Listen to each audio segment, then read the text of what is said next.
Bonsoir tout le monde. Ce soir, on va parler de la parashat de la semaine Kedoshim.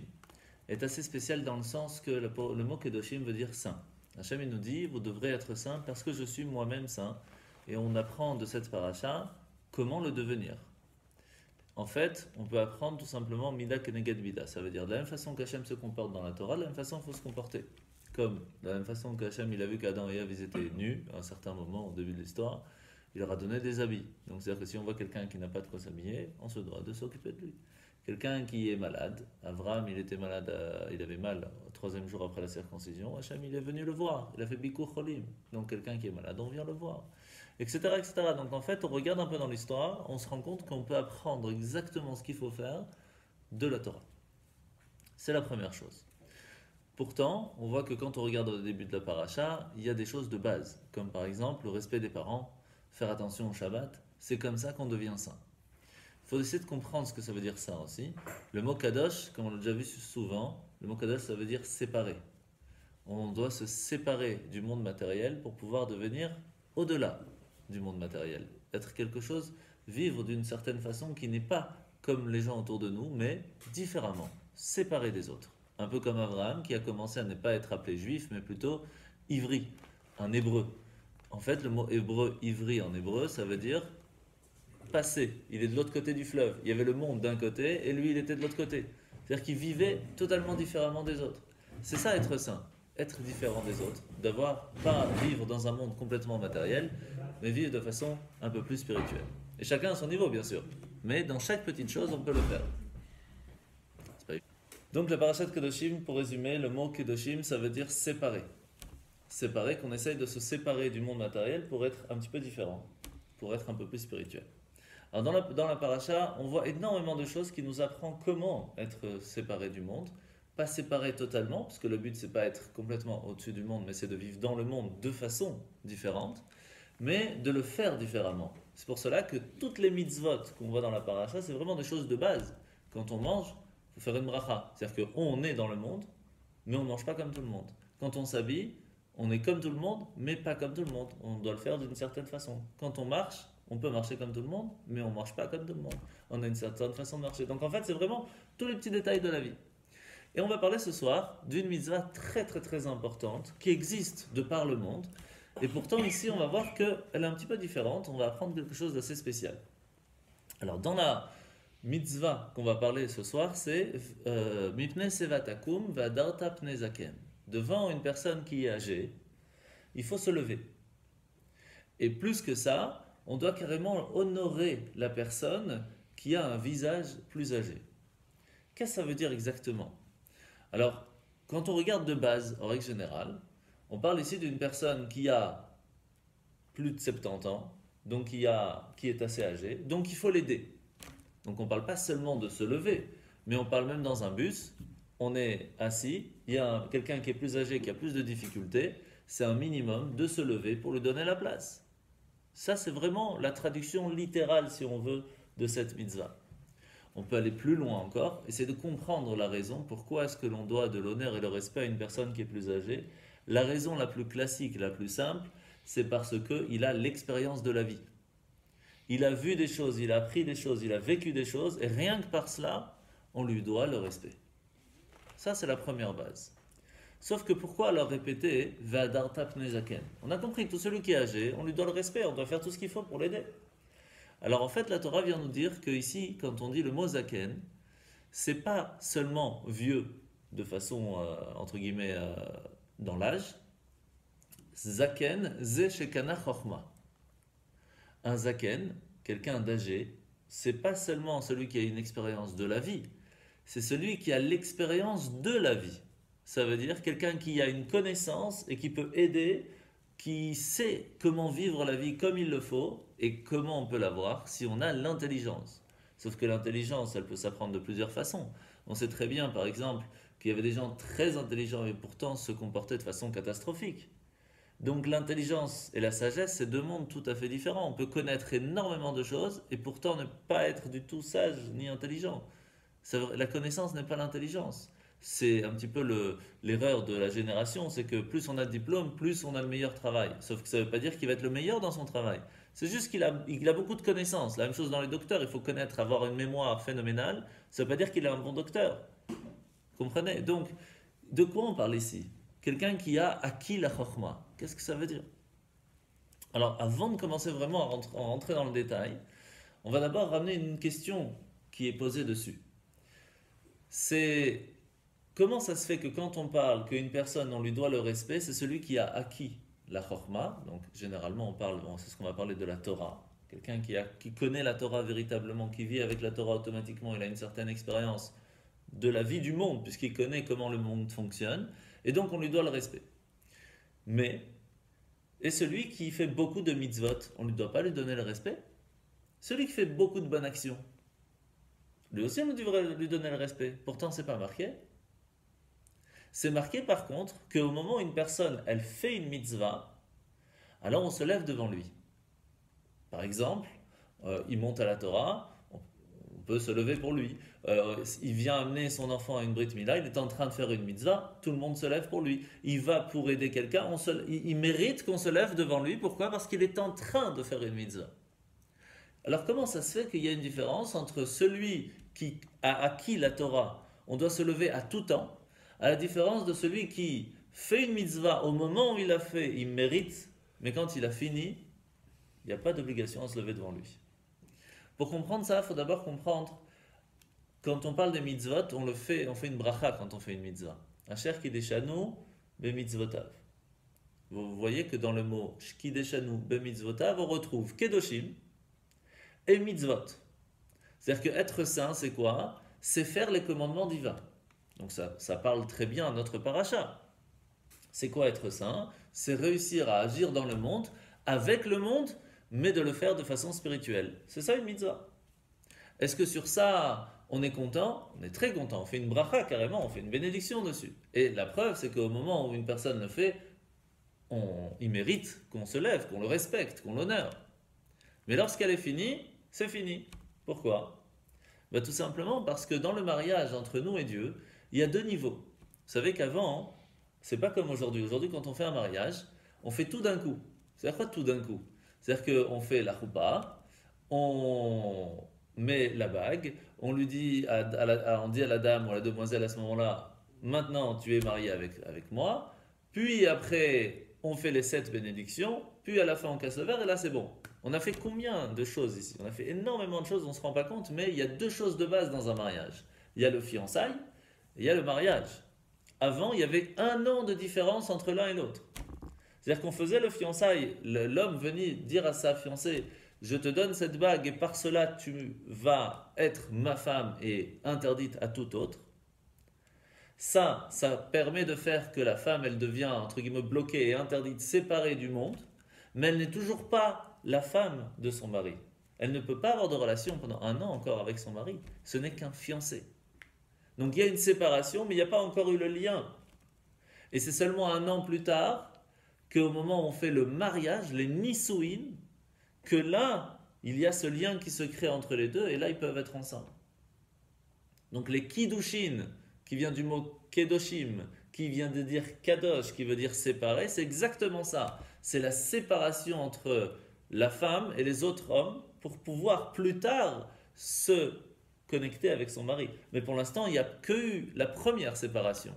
La même chose, la mitzvah fait quoi? Elle sépare la personne du monde matériel pour le rendre plus spirituel, elle le rend saint. Mais est-ce qu'elle a fait une connexion avec Dieu? Ça, pas encore. Qu'est-ce qui fait alors les nisouin?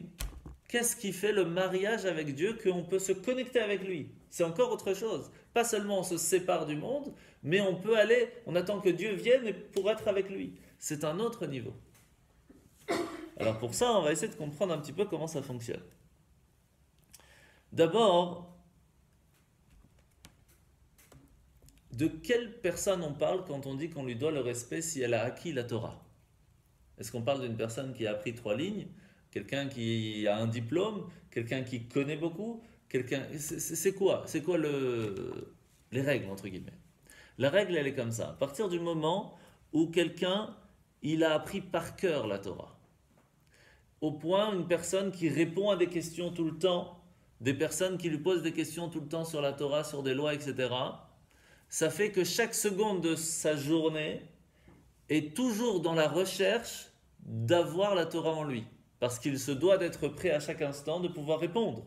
Ou s'il n'est pas prêt, il va tout de suite vérifier, mais il est tout le temps occupé à vivre avec la Torah. Même s'il travaille, il est toujours occupé dans sa tête à la Torah. Même si son corps travaille, la tête est occupée à la Torah. Une personne comme ça, elle mérite d'être appelée Zeshekana Chorma, quelqu'un qui a acquis la Chorma. Pourquoi? Parce qu'il vit avec chaque instant. Donc c'est pas évident de pouvoir être comme ça. Parce que généralement, quand quelqu'un travaille, il met sa tête. Pour pouvoir bien travailler, on est un petit peu obligé. Et pourtant, la Torah nous dit clairement, ça on l'a vu déjà souvent, que c'est écrit qu'il faut travailler avec les mains, pas avec la tête. La tête doit être utilisée pour que le travail se fasse bien, ça c'est normal. Mais la tête, les soucis, les grands soucis de la personne ne doivent pas être dans le travail, doivent être dans la Torah. C'est pas évident. C'est-à-dire que la question se pose pour savoir si on y arrive ou pas. C'est quand on rentre à la maison, quelles sont les dernières choses qu'on pense avant d'aller dormir? Ou si on vous dit maintenant, à quoi tu penses? Ah, mon boulot. Voilà. Si, ah non, parce que hier j'ai fait la tefila, j'ai vu un mot, j'arrivais pas à comprendre. Voilà, c'est ça la différence. Vous savez comment est-ce qu'on a su, comment Mordechai Yehudi il a su à Purim qu'on allait être sauvé? Il a posé la question à des enfants qui sortaient de l'école. Qu'est-ce que vous avez appris? Et ils ont appris quoi? Al-Tira mi-pachat pitom, faut pas avoir peur, les ennemis vont tomber, nous on va être tranquilles, etc. Qu'est-ce que ça nous apprend? Vous voulez savoir si une école juive elle est bien ou pas? C'est très simple. Vous arrêtez à la sortie des écoles, vous posez la question aux enfants, t'as appris quoi aujourd'hui? Si vous dites 1 plus 1, 2 plus 2, j'ai appris l'histoire, j'ai appris la géo, etc. C'est pas ce qu'il faut. Si vous dites, bah, moi j'ai appris aujourd'hui le Chumash, et j'ai appris Abraham, j'ai appris Yitzhak, j'ai appris Yaakov, et j'ai appris telle chose. C'est ça qui trotte dans leur tête. C'est ça que quand ils rentrent à la maison, ils ne posent pas une question à leurs parents. Tu peux m'aider pour les maths, j'ai une question, le prof il m'a posé une question, c'est ça que je vais aller chercher, je vais sur internet, je vais trouver la réponse. Ça, c'est une école juive. C'est une école qui va amener vos enfants à ce que dans leur tête, leur vie est attachée à la Torah. Est-ce que nous, on peut dire ça sur nous? Quand une personne, elle a appris par cœur la Torah, et qu'elle pense à ça souvent, et que quand elle est dehors et qu'elle sait qu'elle est seule, et elle attend le bus, elle attend son taxi ou autre, qu'est-ce qu'elle fait? Elle n'est pas rien, elle regarde son téléphone, ou même en regardant le téléphone. Elle dit une Mishnah, elle dit un Teilim, ou alors prend tout de suite, elle prend un Teilim, elle lit le truc. Quelqu'un qui vit avec la Torah, ça mérite le respect. Donc on a compris d'abord la base. D'accord? Maintenant la paracha nous dit que il faut se lever devant une personne comme ça. À quel moment? Quand il est en train d'étudier ou à chaque moment? Et la différence, elle est comme ça. Quand c'est quelqu'un qui fait une mitzvah, à ce moment-là où elle fait une mitzvah, elle fait une bonne action, elle est attachée avec Dieu. Donc on va se lever devant lui. Mais on se lève devant qui? Devant la personne ou devant la mitzvah? Devant la mitzvah qui est en train de se faire. À la différence d'une personne qui vit avec la Torah, on respecte la personne. Comprenez la différence? Vous savez, il y a une grande question qui se pose dans le Talmud. Est-ce que le Sefer Torah peut compter comme un dixième? Si on est 9. Dans une île, il n'y a personne d'autre. Est-ce qu'on peut compter? On met le Sefer Torah sur la bima, on dit allez c'est le dixième, on fait minyan. On peut compter ou pas? Il y a toute une grande discussion. En fin de compte, la réponse elle est que non. On ne peut pas.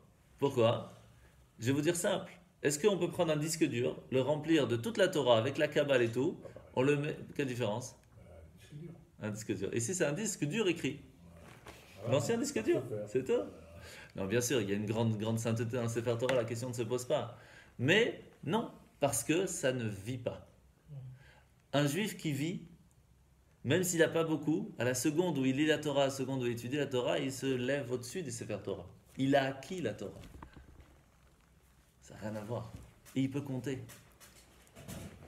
S'il y a de la vie, il y a une âme. Ça, c'est quelque chose qui est plus fort encore.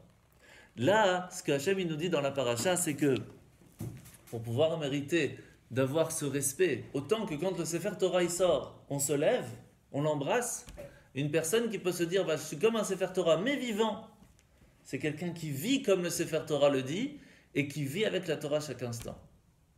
Donc il y a deux conditions. Pas seulement il vit comme le Sefer Torah il le dit, mais en même temps il a appris cette Torah, il la connaît par cœur. Il vit avec. Et donc, si maintenant cette personne n'est pas en train, elle n'est pas occupée à étudier la Torah spécialement, elle discute ou autre, mais ça même qu'elle représente la Torah, ça mérite le respect. Parce que c'est une personne qui représente la Torah. Quand vous avez un grand rave qui rentre, tout le monde se lève. Et pourtant, il n'est pas en train d'étudier, il est en train de marcher. Mais il représente la Torah. Donc il mérite ce respect et cet honneur. Et est-ce que c'est important de le faire ou pas? Alors, il y a une histoire d'un grand rabbi qui évitait tout le temps d'aller dans les foules. Parce qu'à chaque fois qu'il allait, tout le monde se levait. On parle d'un grand, hein, je crois que c'était Rabbi Abba. Et son maître lui a dit non, tu dois quand même aller. Pourquoi? Parce que c'est marqué que celui qui donne du respect à une personne qui est comme Rabbi Abba, quelqu'un qui a un rabbi, qui mérite ce respect parce qu'il vit la Torah, il a acquis la Torah, ça donne la crainte de Dieu à la personne qui se lève. Parce que ça même qu'on fait un effort de par soi-même, de s'être levé pour l'honneur de la Torah que la personne représente, ça fait réveiller en nous une crainte de Dieu aussi. Comme on a expliqué mardi, les actes influencent l'intérieur. Pas seulement l'intérieur influence l'extérieur, mais aussi inversement. Donc si soi-même on se lève pour le mérite et le respect de la Torah, ça fait qu'en nous on va réussir à ressentir c'est quoi cette crainte et ce respect qu'on doit avoir envers la Torah et envers Hachem. Donc, une personne qui a appris maintenant une certaine partie de la Torah, pas tout. Pas tout le monde peut connaître toute la Torah. De toute façon, c'est pas possible. Donc, à quel moment on peut dire oui, c'est quelqu'un qui a acquis quand même par cœur, il connaît une certaine partie de la Torah, il connaît, disons, un verset de la Torah par cœur. Est-ce que ça suffit pour dire c'est quelqu'un qui a acquis la Torah? Qu'est-ce qu'il faut? C'est quoi le minimum? De quoi on parle?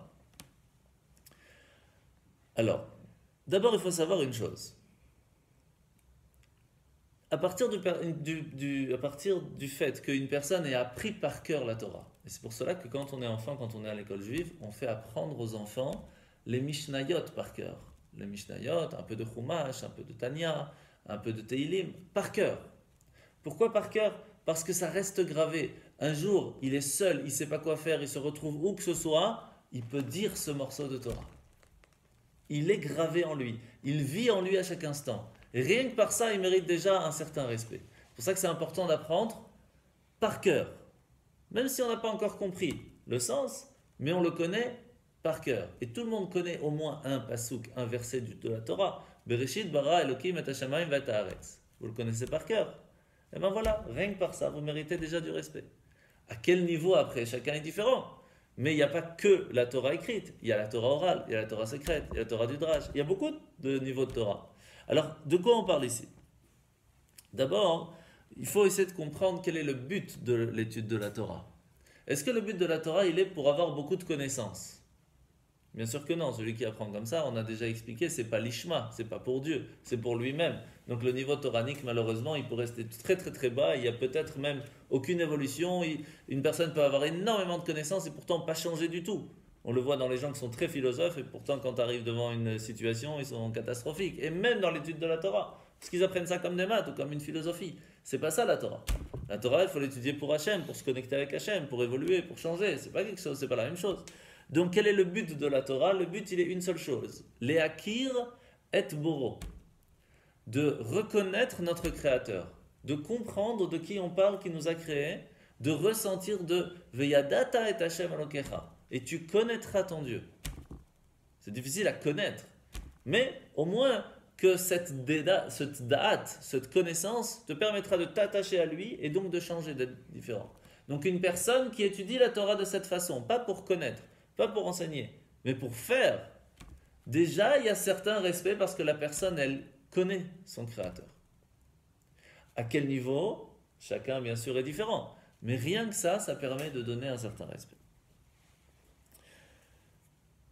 Maintenant, vous vous rappelez que dans la Kabbale, on a déjà expliqué cette différence entre Alma de Galia, Alma de Kassia.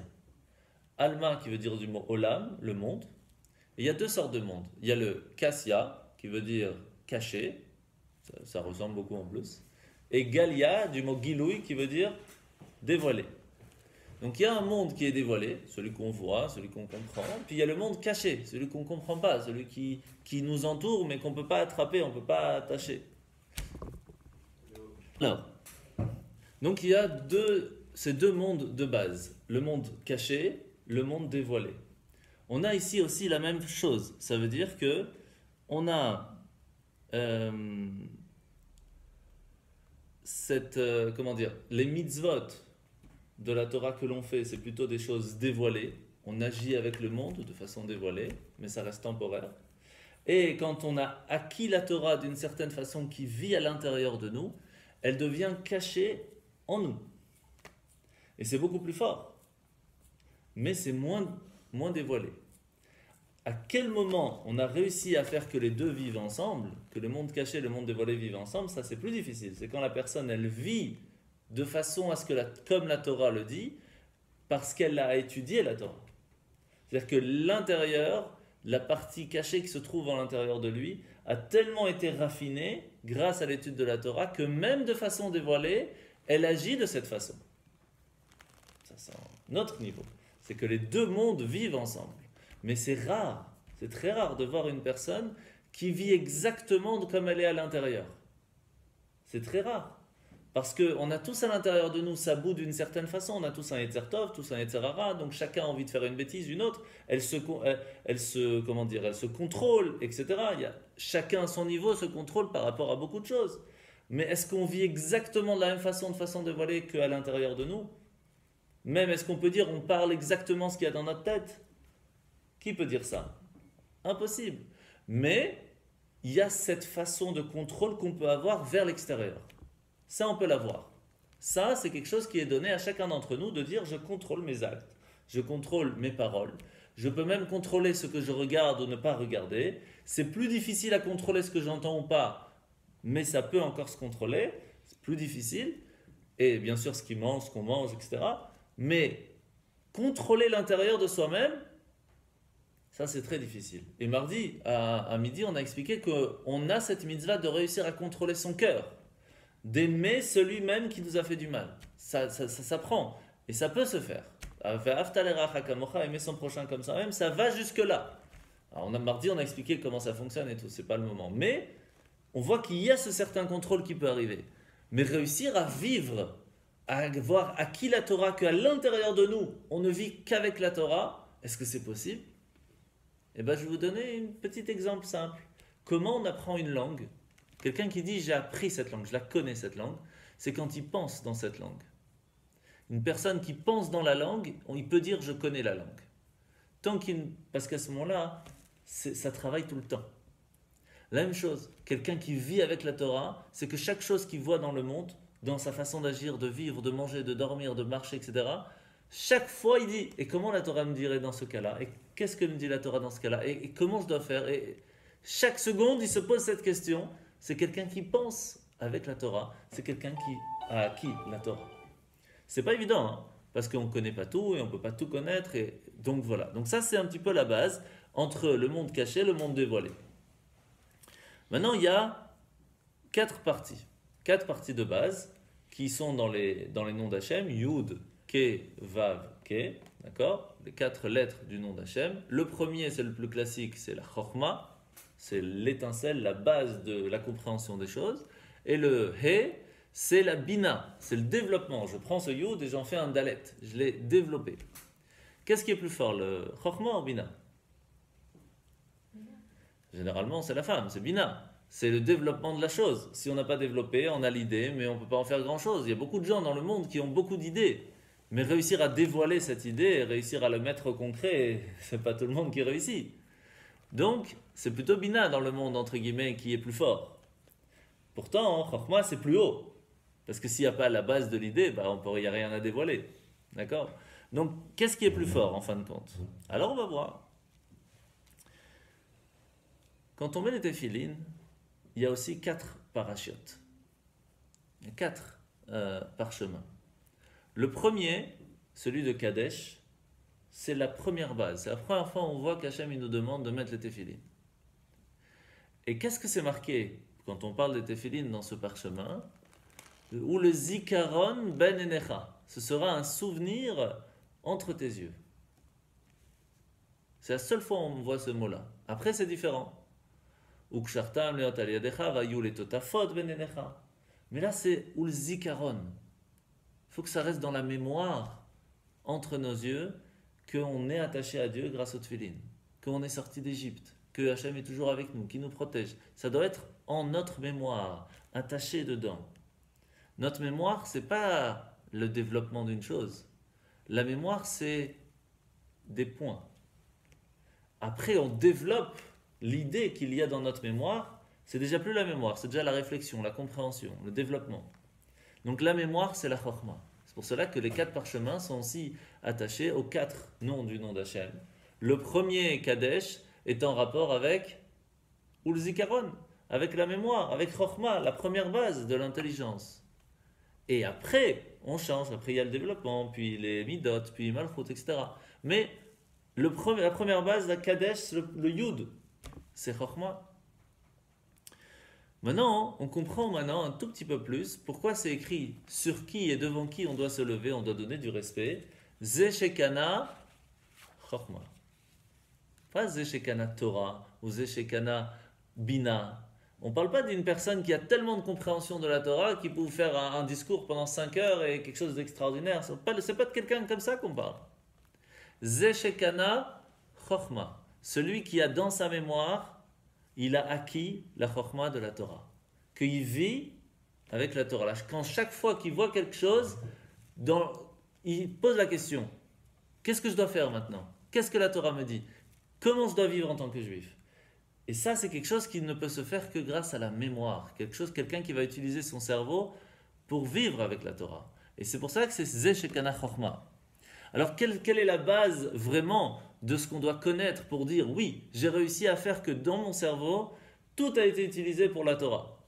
Pas de série télé, il n'y a pas de Cyril Hanouna, il n'y a pas de radio, il n'y a pas tout ça. Non, c'est vraiment Torah à 100%. Ah, c'est pas facile. Comment on fait pour tout ça? Le Sifri nous donne la réponse. Le Sifri nous dit, quand on connaît les 613 commandements avec tous leurs détails, on pourra dire j'ai acquis la chorma. On est mal barré. D'accord. C'est pas grave.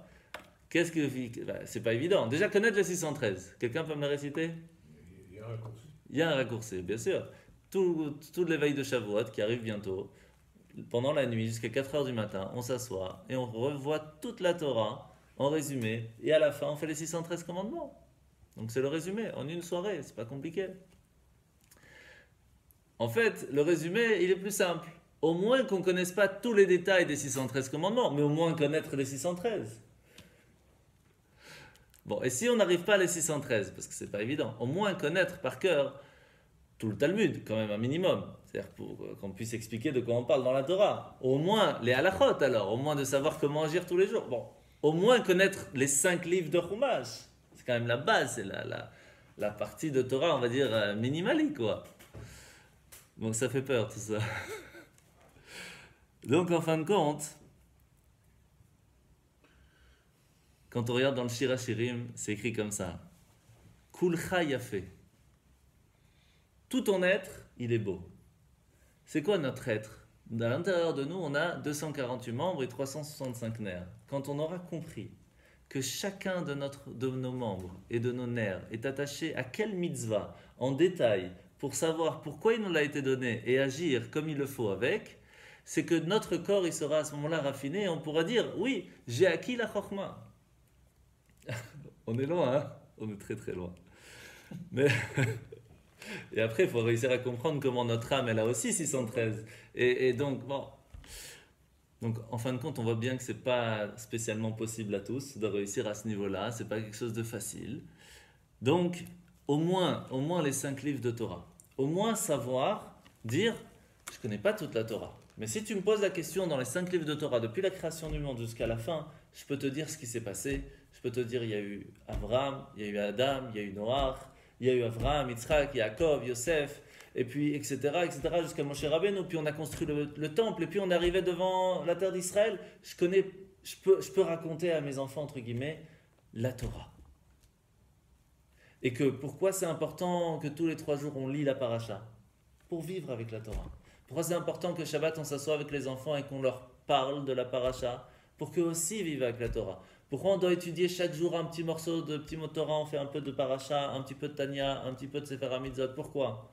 Parce que ça nous fait vivre notre journée avec la Torah.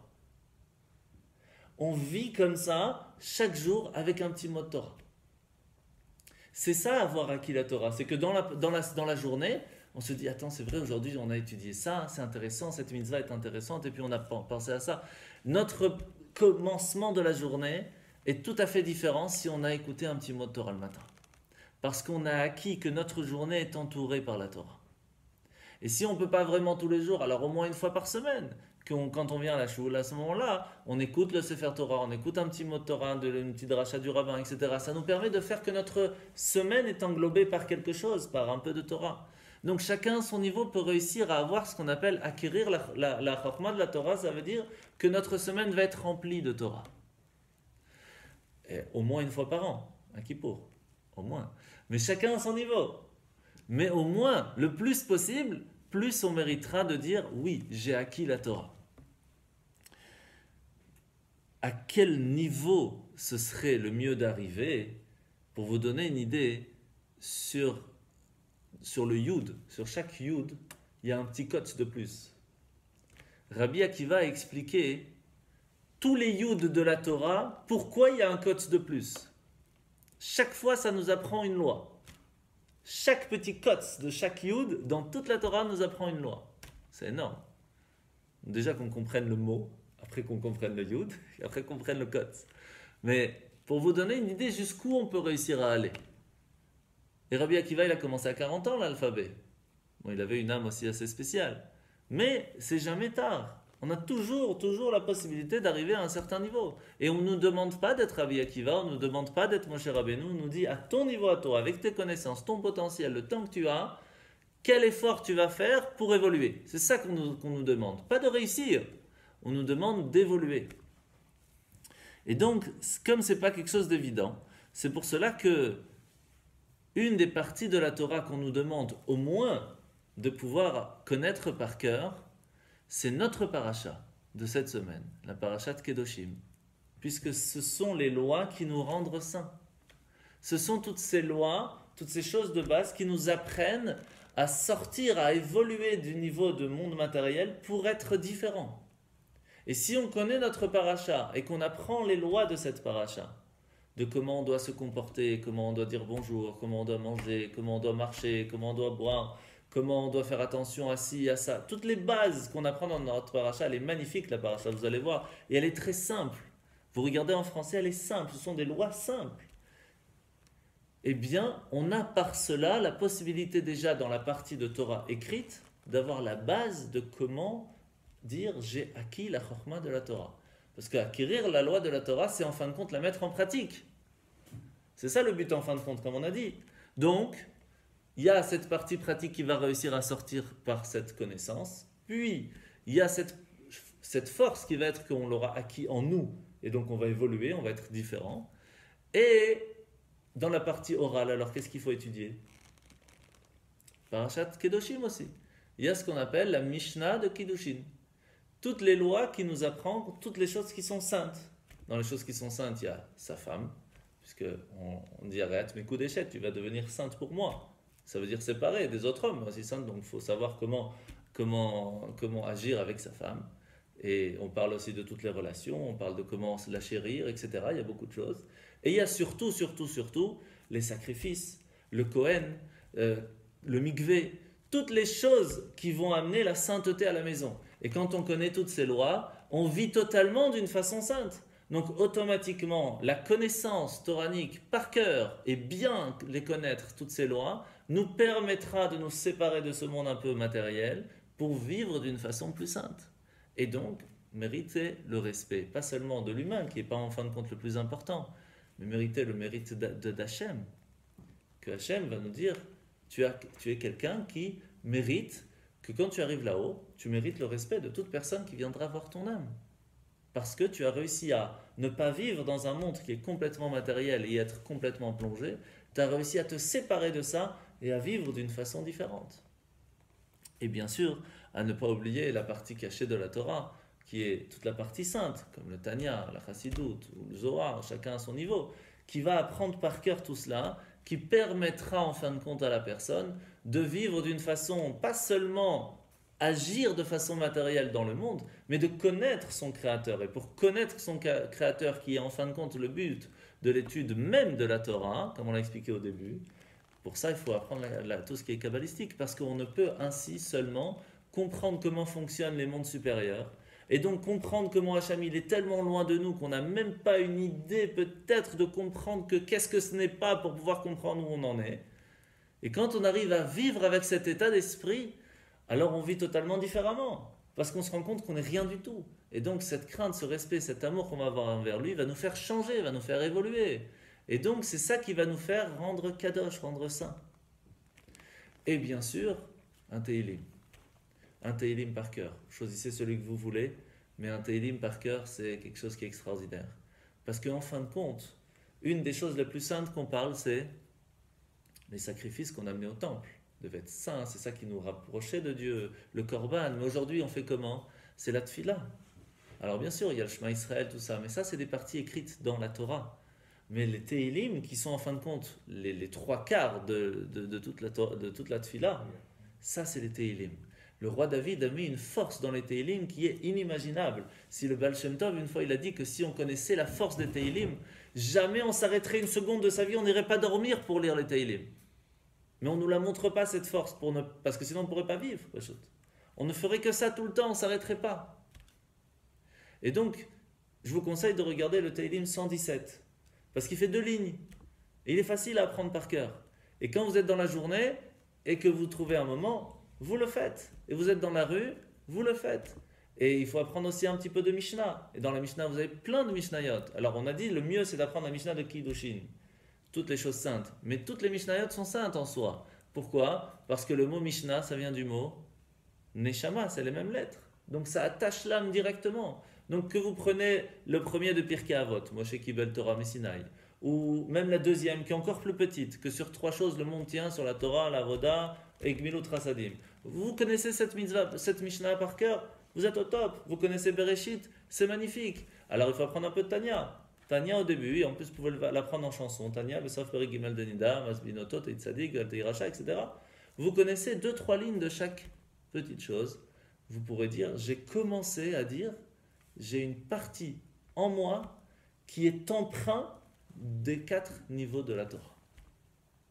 Et ça, c'est le début de la richesse. Parce que quand on a déjà mis un petit quelque chose, alors la porte est ouverte pour mettre d'autres choses. Et c'est pour cela qu'apprendre par cœur, c'est pas quelque chose de facile. C'est quelque chose que le Yetzer Hara bloque la personne à ne pas réussir. Et c'est sur ça qu'il faut travailler. Parce qu'avoir par cœur, connaître par cœur un petit peu de Torah de chaque, permet à la personne d'être attachée à Dieu à chaque instant de la journée. Et même quand il dort, parce que son cerveau est toujours présent, toujours fonctionnel, même quand il dort, il est sain. Et ça, c'est quelque chose de fort. C'est quelque chose qui ne peut pas se faire quand on fait une mitzvah. Parce que quand on fait la mitzvah, à la seconde où on le fait, on mérite le respect, on mérite cette sainteté. Mais quand on est parti, alors la mitzvah, l'objet, lui, reste saint, puisqu'on l'a utilisé pour quelque chose de saint, mais la personne, ça y est.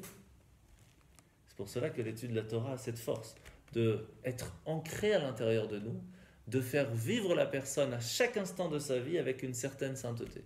Et c'est pour ça que c'est aussi important de ne pas garder ça pour soi, de transmettre aux autres. Pourquoi ce serait dommage d'avoir ça que pour nous et de ne pas pouvoir transmettre aux autres?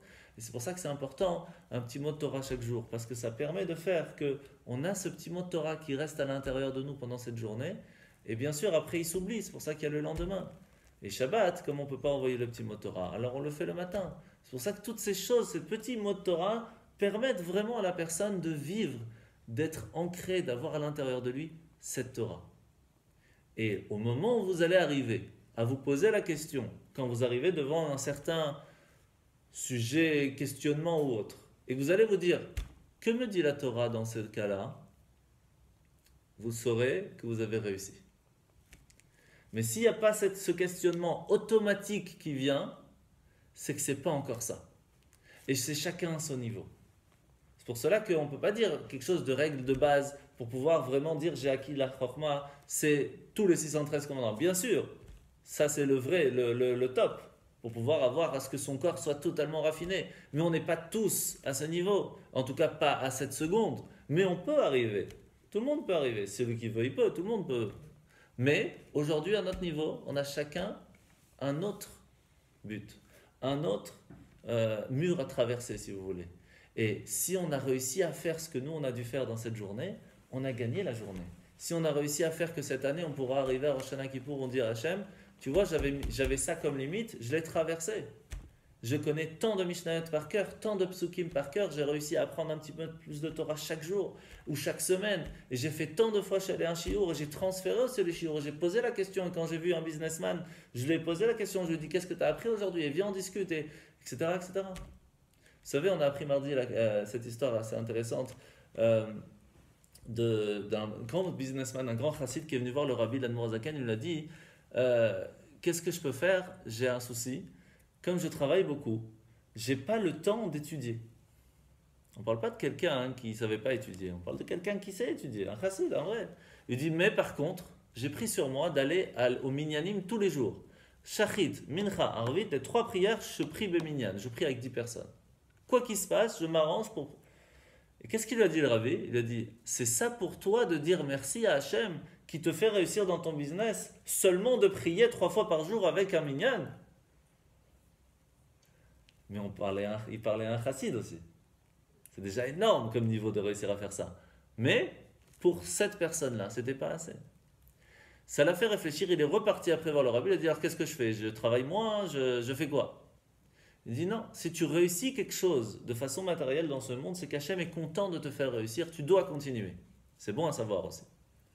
Mais chaque fois que tu as un moment où le businessman il discute, il parle, il mange des trucs, que tu aies un livre avec toi ou une application iPhone que tu utilises pour étudier, pour lire un télim, pour faire quelque chose.